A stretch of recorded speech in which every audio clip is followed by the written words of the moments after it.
hey, wait a minute. Why aren't we getting this tax break? Everybody else is getting this tax break. No, they're not. And again, this is the way it's been for decades.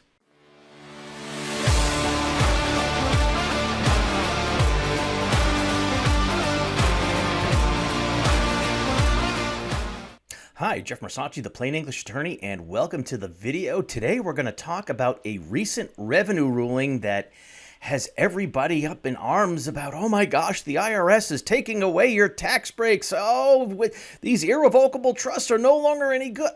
No, this has to be one of the biggest nothing burgers around.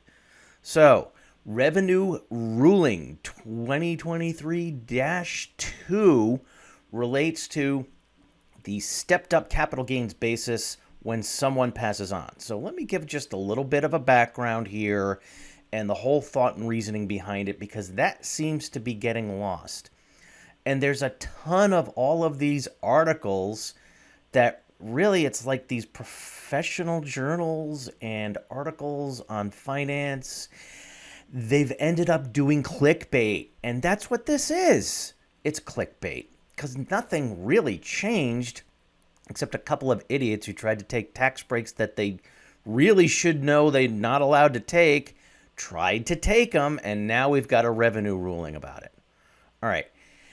For these estate tax rules, we're going to have to go all the way back to Ronald Reagan being president and reforming the estate tax. Now, how did it work back then? Well, if you had an estate that was above a certain amount, then it would be taxed on that excess. Now, that hasn't changed. That whole philosophy around it hasn't changed. So if you're under whatever that limit is, no tax. Above that limit, you get taxed. Thing is, if you had people who were leaving assets to the next generation, they had some stock that was purchased a long time ago. They like the dividends coming in, but the value of the stock has grown quite a bit. And then they've got a house that they paid a very small amount for, comparatively speaking. And then 40 years they pass on and they leave this to the kids. And if there were estate taxes, okay, they paid those estate taxes, but then they sold the stock. They sold the house. They'd have all the capital gains from when the parents bought this stuff. So part of the Reformation was, look, we're really taxing it kind of twice. If you think it's important for educational videos like this to get out there, then please help us out by subscribing to the channel. Once for estate tax because of the amount, but then there's the capital gains taxes. No. What we're going to do with this new system of doing it is anything that is even looked at, not actually taxed, just looked at for estate taxes, gets bumped up to fair market value for its cost basis. So if you have a house that, using some old numbers, you paid $50,000 for it 50 years ago, and you've got some stock you paid $50,000 for 50 years ago, and now the house is worth $550,000. The stock is worth $550,000. All right, that's $1 million in excess that's subject to capital gains taxes. With the new tax law, back to Reagan, it was new. You ended up with everything being bumped up there to 1.1 million cost basis. So if that's what the kids sold it for, there's no capital gains taxes. If there were estate taxes because it went over the limit, all right, then you pay those, but you're not paying the capital gains taxes. So that was how the law was changed.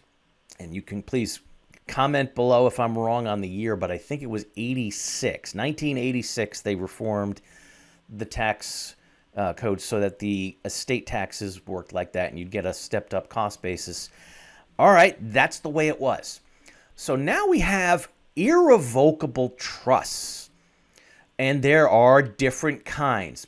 Please don't make the mistake of thinking every single irrevocable trust is exactly the same, because it is absolutely not. And I'll use some of the examples of what we use mainly in Medicaid planning just for this cost basis step up. If you take the irrevocable trust, and the idea is, All right, I'm going to transfer assets in so that it's not going to be subject to estate tax. You want to get it off your estate tax bill. All right, you take that $50,000 stock and you move it into this irrevocable trust, and you take your $50,000 cost basis house now worth $550,000, move it into this irrevocable trust. All right, that $1.1 million is off the table for your estate taxes more than 3 years, because the terms of the irrevocable trust, it's in the hands of a different trustee.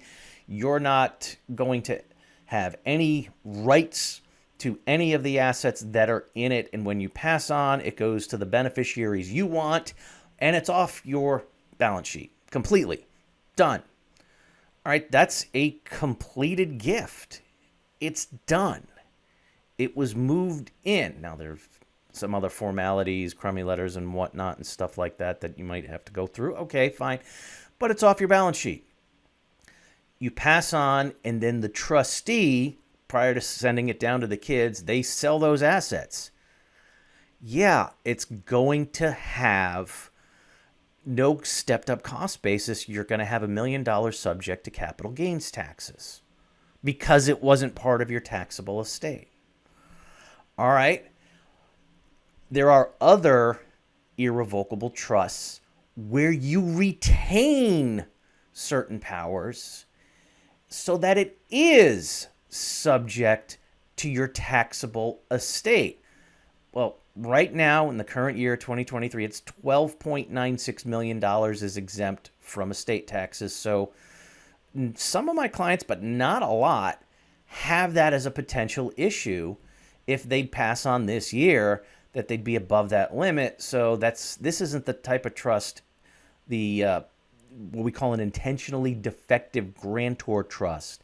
So you retain these powers so it's subject to the estate tax and therefore gets the bumped up cost basis. That's not what they would use as part of that strategy, because they want to get it off their balance sheet. In this case, when we do Medicaid planning, we will typically move the house into this irrevocable trust. We call it the Irrevocable Property Trust, again, mainly because it's real estate that we're using. And from there, you can live in the house, so that's one right. You have the right to all of the income, and there's a couple of other rights, and we'll start going through that in just a minute in the revenue ruling.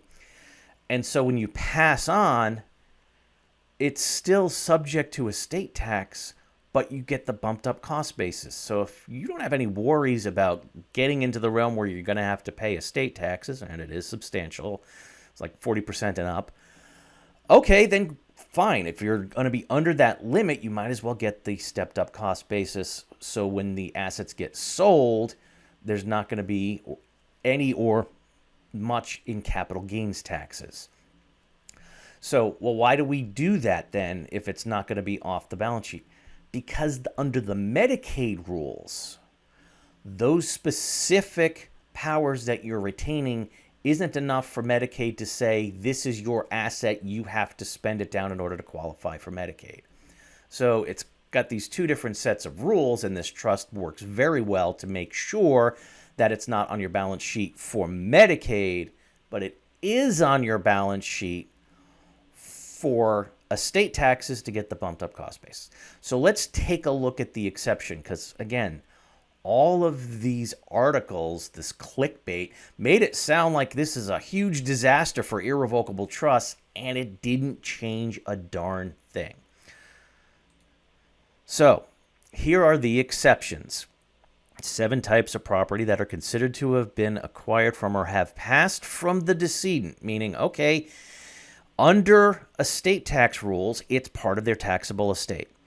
So it's property acquired by bequest, devise, or inheritance, or by the decedent's estate from the decedent. So this would be if they had like an account in stocks, right? So they had an account that was in stocks, payable upon death into the irrevocable trust. Okay, then here's the key. It was part of their taxable estate because they had that control over it. So that's one exception.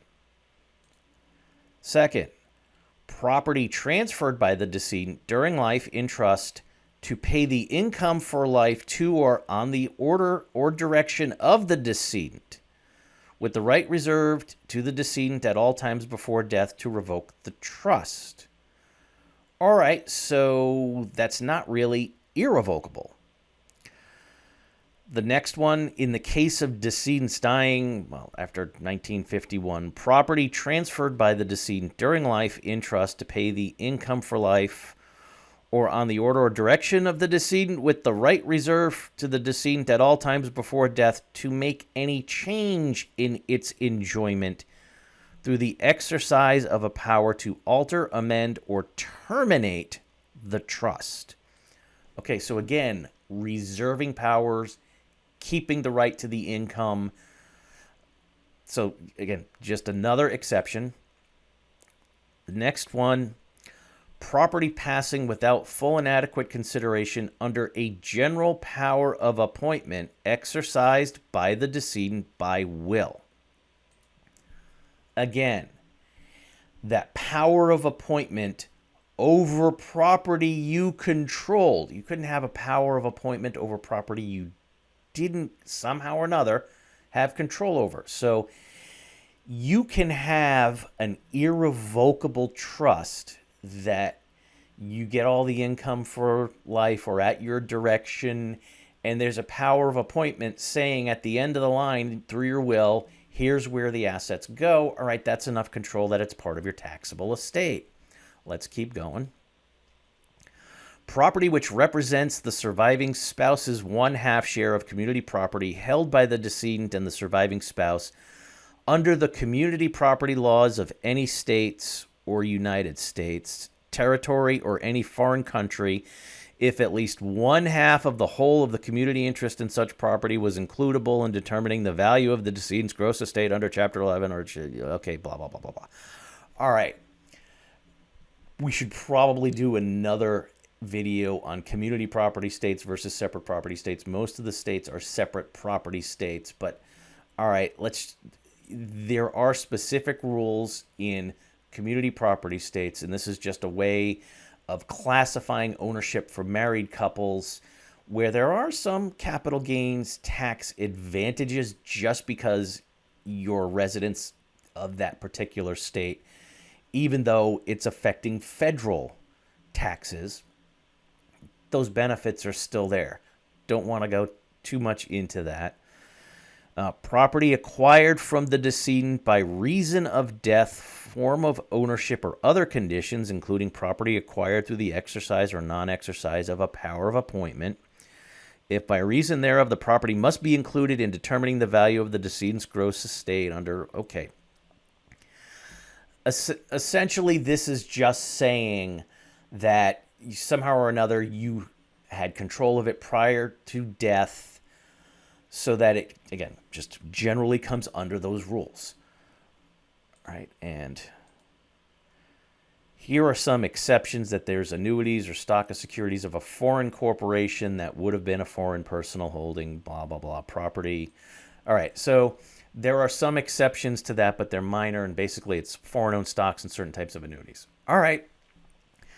So all of those exceptions pretty much are what attorneys and accountants, at least the ones who know what they're doing, have known for years and years and years. You don't get a bumped up capital gains tax basis. You just don't get it if your irrevocable trust doesn't come under those exceptions. So like I said, we've got the intentionally defective grantor trust that we call the property trust.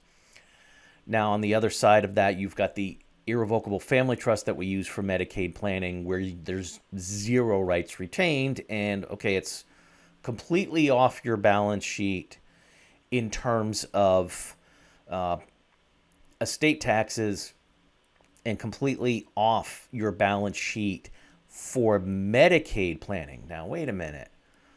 Why wouldn't you want to put the stocks and other assets there? Well, it's because stocks kick off dividends. Typically, when we're putting real estate into the irrevocable property trust, the intentionally defective grantor trust. It's your property.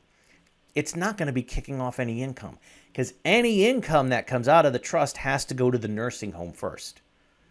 All right, so if you put all the stocks and other stuff that's generating income into the irrevocable family trust and made you the beneficiary, then okay, that income is coming out and it has to go to the nursing home. So that's where it's like, all right, well, if it's kicking off a lot of income, it's better to pay the taxes separately from you and protect that income from having to go to the nursing home. So that's why we use the irrevocable family trust for the stuff that actually is generating income, and particularly significant amounts of income, because it's not on balance worth the cost basis step up to lose that money to the nursing home.